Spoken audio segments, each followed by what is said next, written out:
What is up? Welcome into yet another edition of the Ben Garcia Show. Thank you so much for making this a part of your day. However you're watching, however you're following, we appreciate you making us a part of your day, whether it's on Spotify, Apple Podcasts for free, on the iHeartRadio app, you're putting a face to the voice, and you're watching on YouTube. We appreciate that as well. Things continue to surge on the Ben Garcia Show. Things continue to do well. Numbers continue to go up, and that is only possible with listeners and viewers such as yourself. So thank you once again. A lot of things we got to get to on today's show. Monday Night Football, there was a game last night. Push the Ben Garcia Show back a little bit today because it's NFL trade deadline day. It's also election day. So I'm going to try to keep your mind off of all of that nonsense.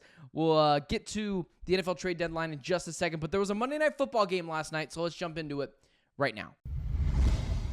So the Tampa Bay Buccaneers do their best impersonation at spoiling the Kansas City Chiefs last night. And at this point, there's two ways you can look at this game. Normally, when a team wins on Monday Night Football, I'll give a brief synopsis on one team and really go deep into the winner, but this is really like a half and half scenario here. So let's start with the losing team. Let's start with the Tampa Bay Buccaneers.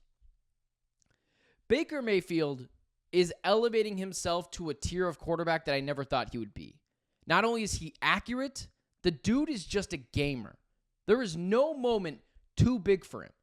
I'm not going to blame him for nearly beating the Chiefs in Arrowhead with lawn deck chairs and injured wide receivers and tight ends while Patrick Mahomes is slicing and dicing with DeAndre Hopkins and Travis Kelce.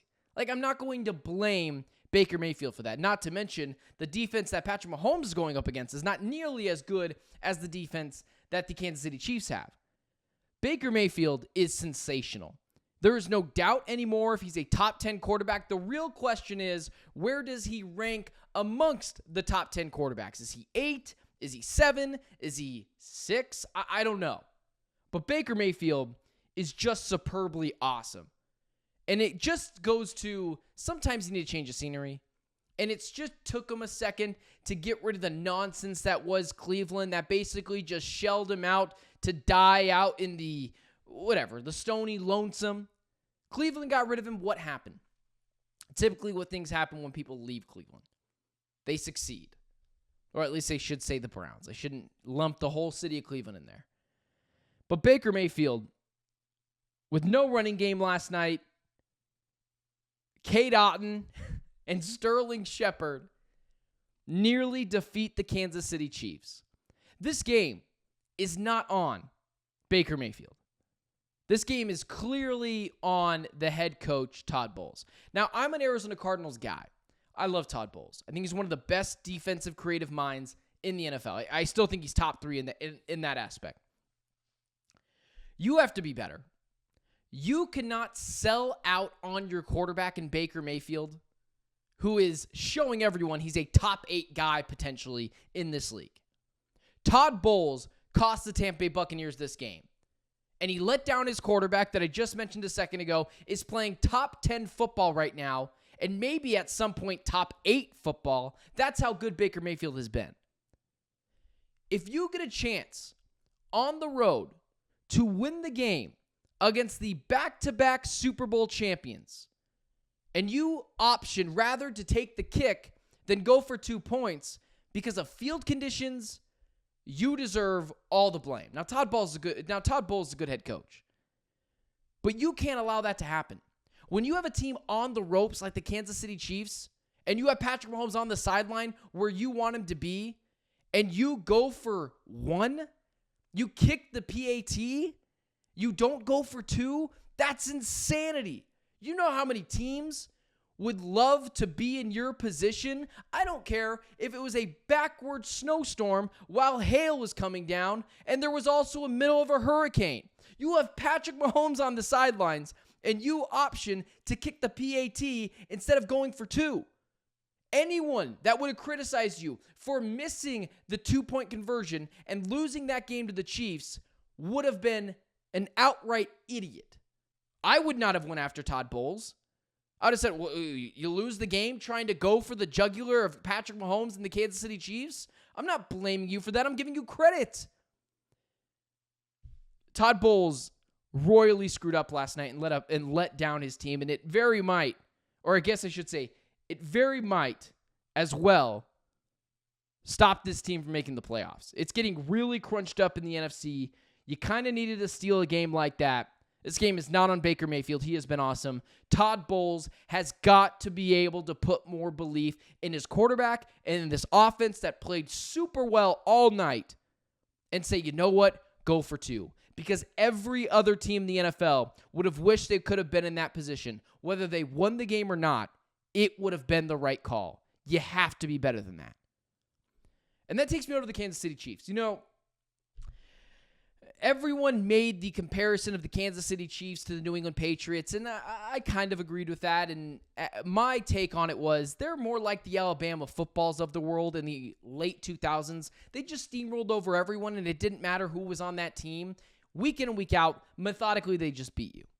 If I'm making a cross-sport reference for the Kansas City Chiefs to really justify just how dominant they are, it is the San Antonio Spurs with Tony Parker, Manu Ginobili, and Tim Duncan. Led by a phenomenal Hall of Fame head coach, arguably one of the best head coaches of their time, Andy Reid, Greg Popovich, a superbly talented top 6 player ever at this point, Patrick Mahomes and Tim Duncan, and some really good sidekicks, Travis Kelce, Steve Spagnuolo, Tony Parker, Manu Ginobili. I got to be honest with you, watching the Chiefs is a tough watch. Adding DeAndre Hopkins to that mix helps with the watchability of the Kansas City Chiefs, but they are so boring. And the San Antonio Spurs were so boring. And every single game looks exactly the same. There is no surprises. This is what happens. They keep a game close. Sometimes they get down. They eventually make a comeback. And it doesn't matter because in the final 2 minutes of the game or in overtime, they are just going to punish you and beat you. And it's exactly what the San Antonio Spurs did. And they aren't loud, and they're not necessarily fun, and their style of play is kind of boring, but damn, is it really effective. And that's what the Kansas City Chiefs are doing. They are just methodically mowing teams down. And last night was no different. I was telling my buddy as I was watching the game last night, I was like, listen, here's what's going to happen. They're going to get up by a little bit. They're going to get down by a little bit. But ultimately, it doesn't matter. In the final 2 minutes, they will just be more buttoned up than you. And now you give them DeAndre Hopkins that I'd mentioned a couple of weeks ago, adds another level to this offense that doesn't make it a juggernaut, but it does allow them to sit everyone back a spot, slot everyone back a spot, and it just makes everyone else's job that much easier on the Kansas City Chiefs.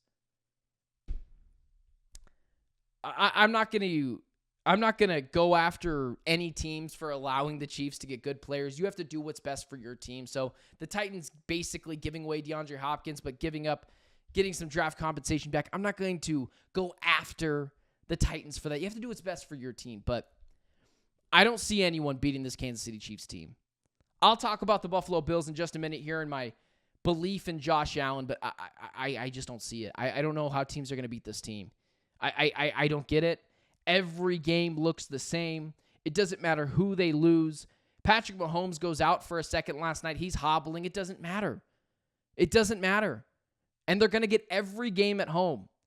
And they're kind of boring to watch, and I don't dislike Patrick Mahomes. I was actually really concerned when I saw the guy hobble off. I do not want to see that guy get hurt ever.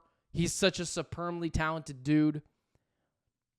But this team, man, I don't know how other teams are going to do it, but 14 receptions from Travis Kelce, another 8 from DeAndre Hopkins. Patrick Mahomes just continues to get it done, and it doesn't matter. And teams will sometimes shoot themselves in the foot like Todd Bowles did.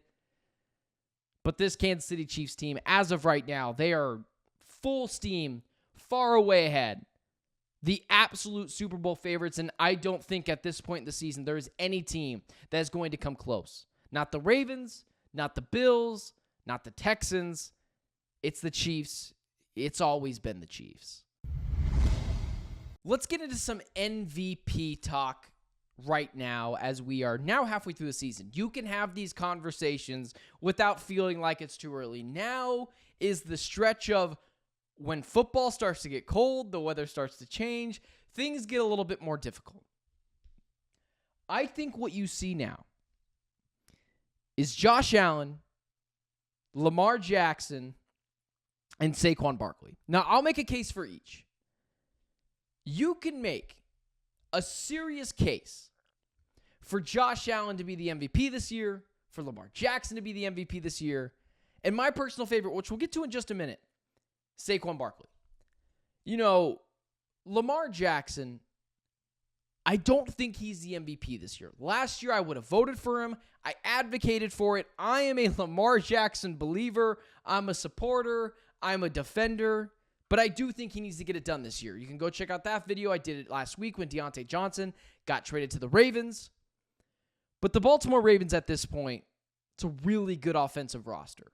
Derrick Henry is there, Deontay Johnson, Zay Flowers, Mark Andrews, Isaiah Likely, and they have depth. Keaton Mitchell will be back soon. Rashad Bateman is looking better than he ever has for this team.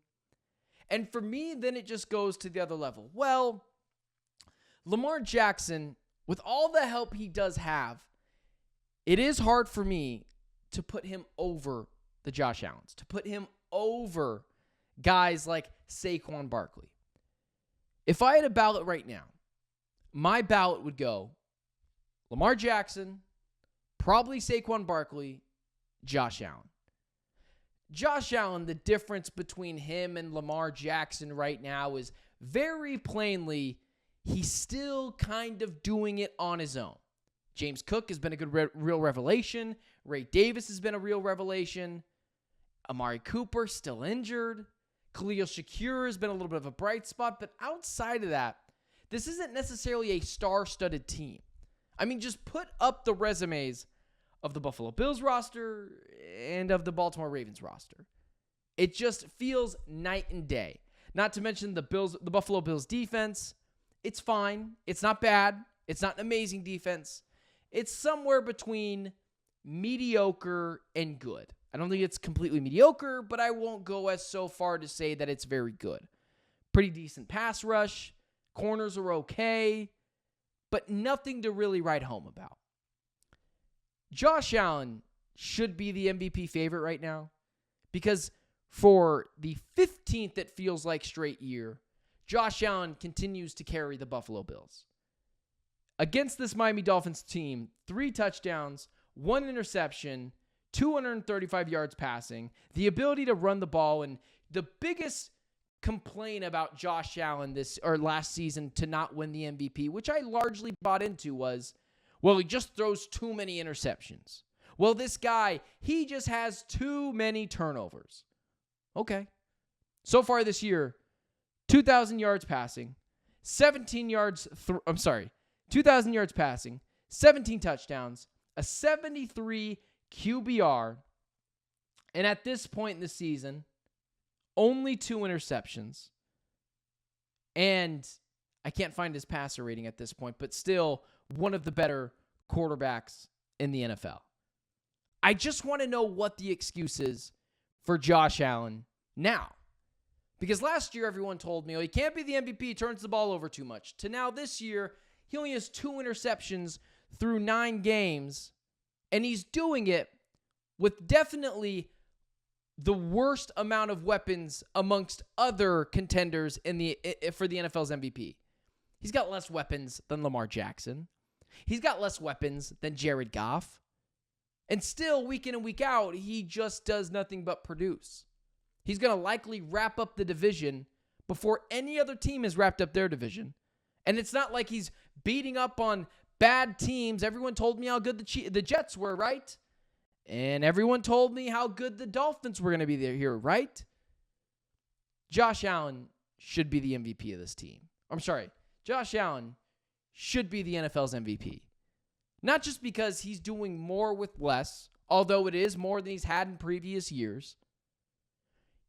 He has exercised the one demon everyone has said, well, you can't trust Josh Allen because he just turns it over too much. 17 touchdowns to 2 interceptions.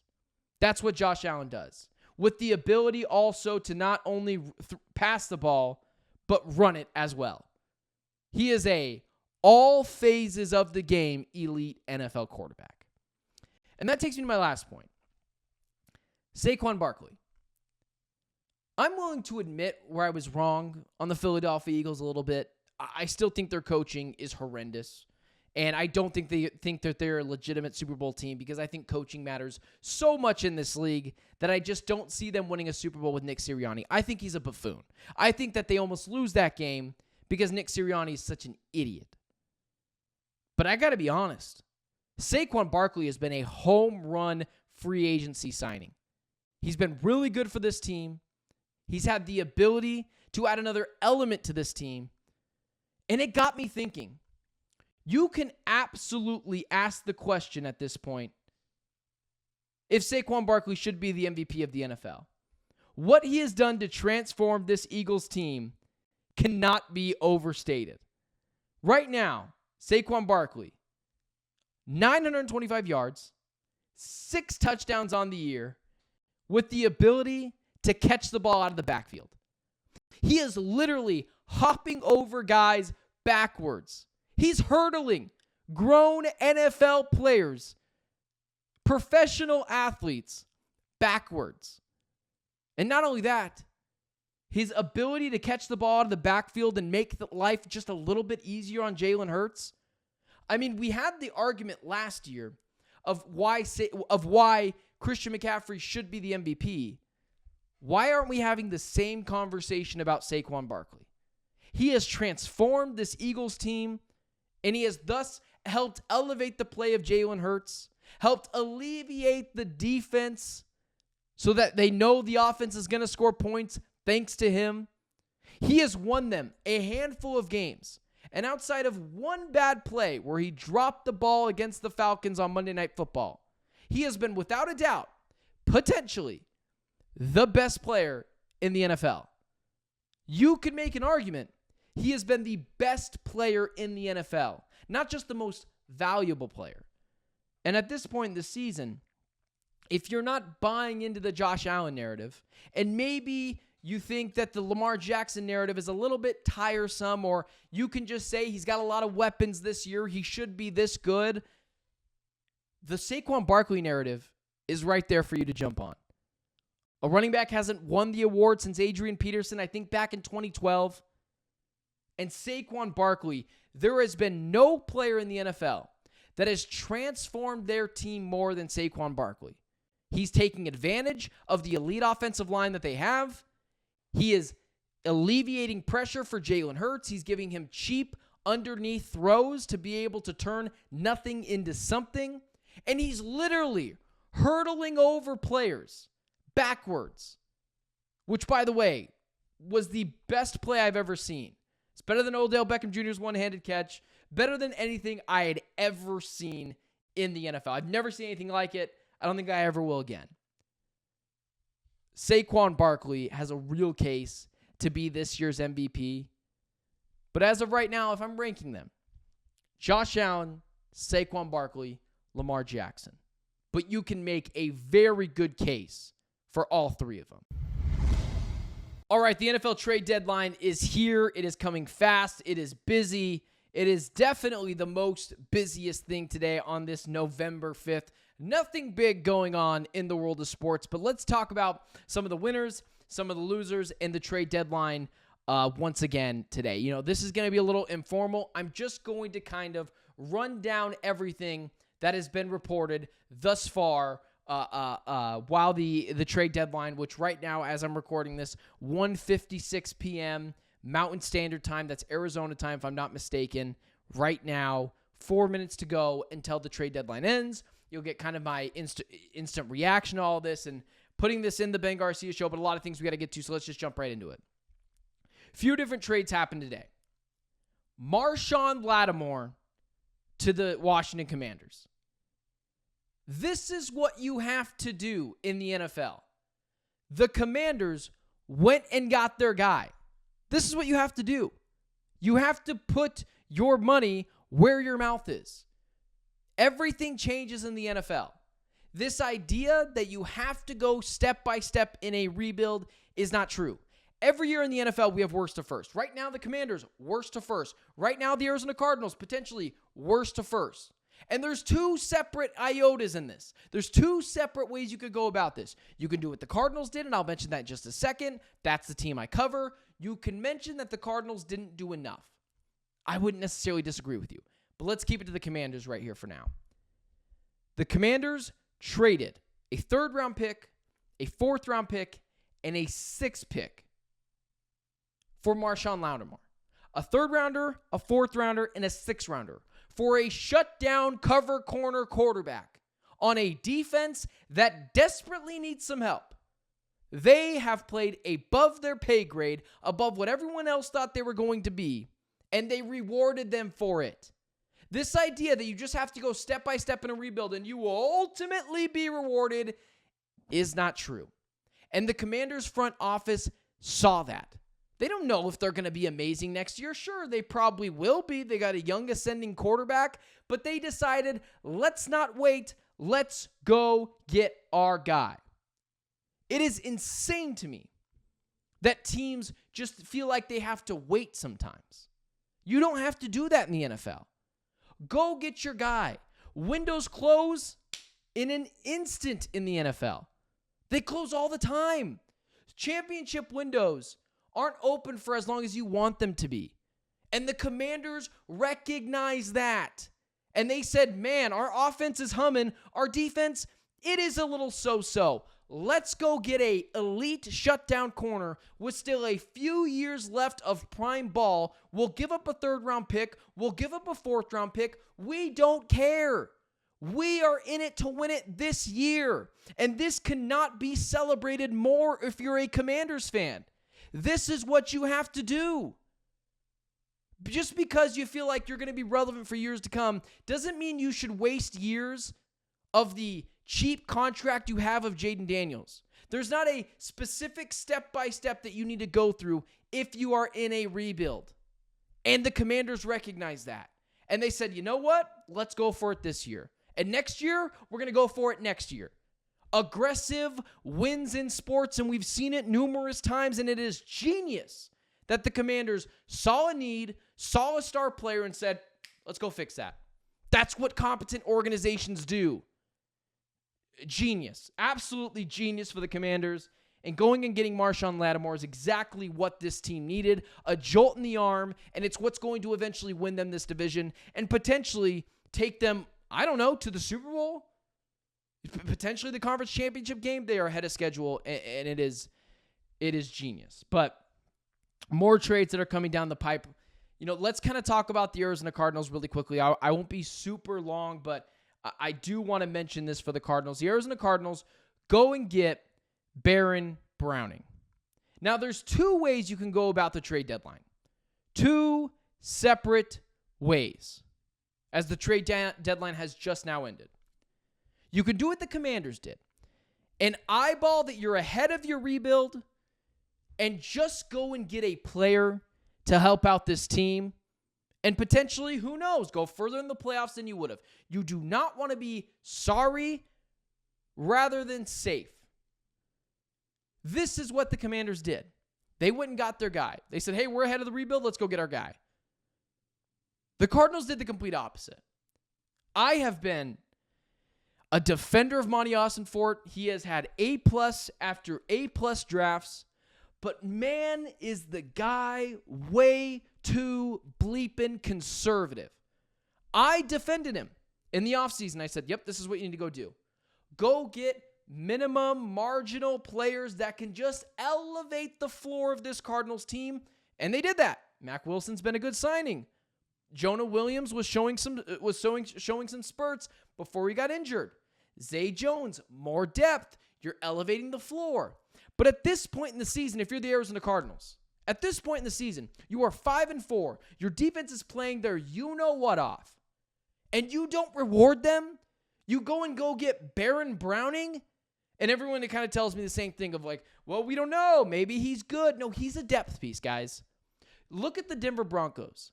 They are not out of the playoffs by any stretch of the imagination. they still have the ability to make the playoffs. And they were okay with moving on from Baron Browning, who hasn't registered anything outside of one solo tackle on the year. This is not what this team needed. This was your last chance to help elevate this team, help bolster this defense. And if this season crumbles, I am blaming Monty Austin for it. Because this defense has shown that they have put the work in and that they deserve a bone to be thrown their way. And the fact that you don't go get Zadarius Smith for a 5th-round pick or Josh Uche for a 6th-round pick or you name it, that is pathetic. Like, that's pathetic. I will praise teams and I will praise coaches and I will praise GMs, but I will also hold them accountable when they need to be held accountable. I don't want to hear about how aggressive you were. You clearly were not aggressive enough. Monty Austin Fort right now, if this team crumbles, is going to be the first person I point blame to. Because although he's had good drafts, and although I thought he was very good in free agency, although some things didn't work out in free agency, that always happens, he had to make a better move than Baron Browning, and he didn't, and the pass rush is going to suffer for that, and that falls directly on Monty Austin Fort. Okay. More moves. It is literally coming down the pipeline. It is all insane right now. Mike Williams to the Steelers. I love this move for the Pittsburgh Steelers. I'm not so sure Mike Williams is still going to be prime Mike Williams. He's coming off of that ACL tear. Still a good jump ball receiver, but he's better than what they have. Mike Williams, George Pickens, Najee Harris, Pat Freiermuth, Russell Wilson. That's a competent offense. Like, I'm not picking this team to win to win a playoff game, but they'll make the playoffs. They're adding insurance to that team as well as adding Preston Smith. I thought that was a good pickup for them. Being able to add Preston Smith to this mix, add another pass rusher, a veteran guy that can help out a bit and situationally can go get the quarterback. Love it for the Steelers. Not being paralyzed and going and getting guys for this team that can help you win now. And doubling down on what you're good at. Getting to the passer. That's what Preston Smith does. Good move. Mike Williams as well. Very good move for the Pittsburgh Steelers, helping add more or give more weapons to Russell Wilson. Tre'Davious White on his way to the Baltimore Ravens. So you have Tre'Davious White and now Marlon Humphrey for the Baltimore Ravens. Another really good move if you're the Baltimore Ravens. This defense has been less than ideal this year. And going and getting a veteran cornerback for this team, that's what you needed to do. Because this offense does not need any more weapons. Again, we already mentioned everyone before. Deontay Johnson, Mark Andrews, Isaiah Likely. Guy after guy after guy on this team. Rashad Bateman, Zay Flowers. Keaton Mitchell's going to be back soon. Derrick Henry. Going and getting another guy to be able to help this team, that's exactly what you needed to do for this defense. And lastly, outside of, I guess I shouldn't say lastly, there's another one here I forgot to mention about, but Zadarius Smith to the Detroit Lions.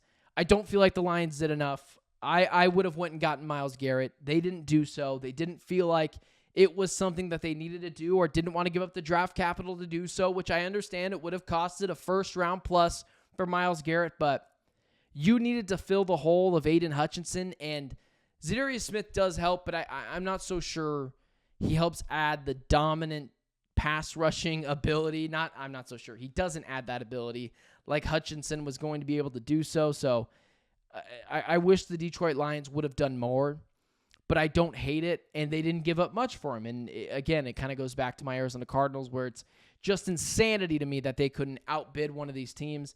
And then lastly, on the docket that I wanted to talk about,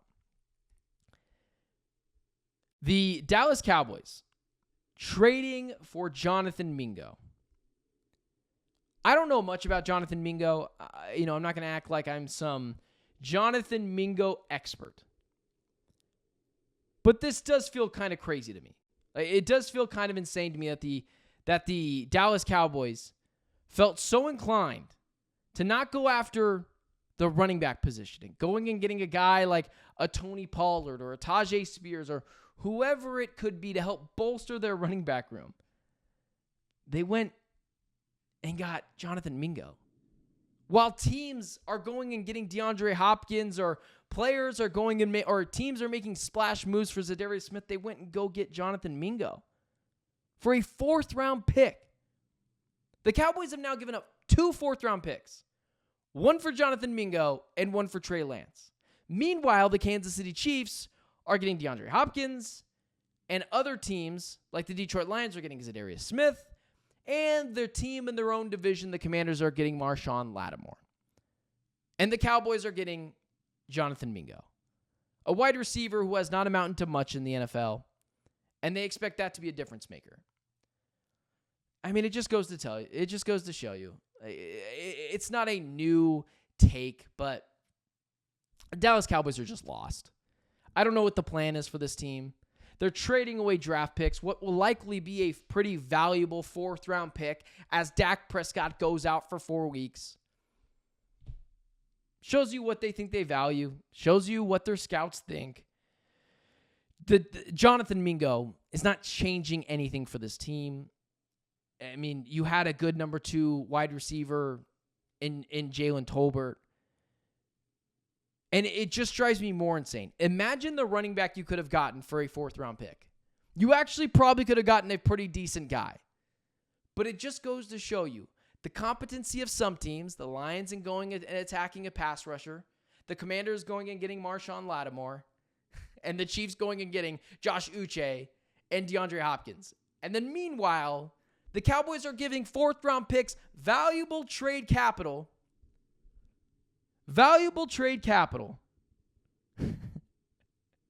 for Trey Lance and Jonathan Mingo. It just shows you where this team is.